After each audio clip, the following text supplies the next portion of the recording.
आप पहले ये एनालाइज करिए कि आप कितना तैयार हैं, क्या क्या काम आपने कर लिए। 50 दिन देखने में बहुत ज्यादा भी हो सकते हैं, बहुत कम भी हो सकते हैं, ये आपका नजरिया है कि आप उसको कैसे देख रहे हैं। तो ये 50 दिन जो प्रॉपरली यूटिलाइज नहीं कर रहा है, अगर आप प्रॉपरली प्लान्ड तरीके से अगर काम नहीं कर रहे हैं, अगर इनको आपने अभी प्लान नहीं किया आगे का, तो फिर मुश्किल हो जाएगी, फिर ये 50 दिन आपको बड़े कम लगेंगे। लेकिन अगर अभी आपने उसको प्लान कर लिया कि कितने टाइम में मैं क्या करने वाला हूं, इन दैट केस बहुत इजी हो जाएगा आपके लिए आगे। और ये 50 दिन सफिशिएंट हैं फिर तैयारी करने के लिए, है ना। आप लोगों की कुछ क्वेरीज भी हैं बिहार एपीयू वगैरह को लेके, बूट कैंप वगैरह, मैं बेटा ये चीज कंप्लीट करके I will address your queries then.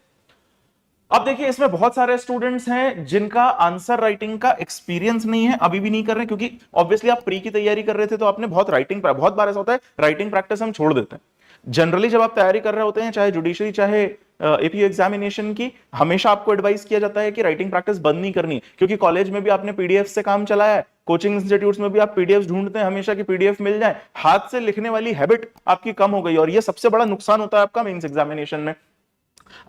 आपकी प्रैक्टिस कितनी है ये आपको एनालाइज करना है, उसी से आपकी स्पीड डिटरमिन होने वाली है, क्योंकि बहुत सारे ऐसे स्टूडेंट हैं जिन्होंने पीवाईक्यू एनालिसिस नहीं किया, पूरा पेपर अटेम्प्ट नहीं किया कोई भी।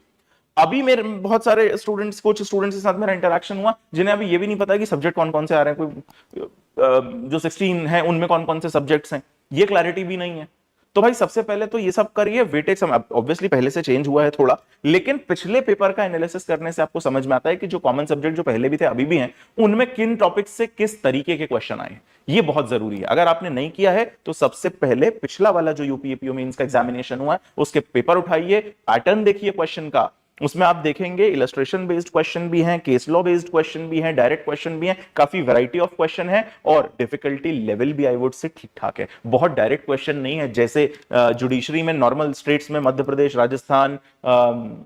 यूपी जुडिशरी जो डायरेक्ट क्वेश्चन का पैटर्न है उस तरीके का नहीं है, थोड़ा सा डिफरेंट है। इसीलिए उन क्वेश्चंस को जरूर एनालाइज करिए और ये समझिए कि आप अभी इसमें से किस स्थिति में हैं, उस हिसाब से आपको अपने आगे के 50 दिन प्लान करने होंगे।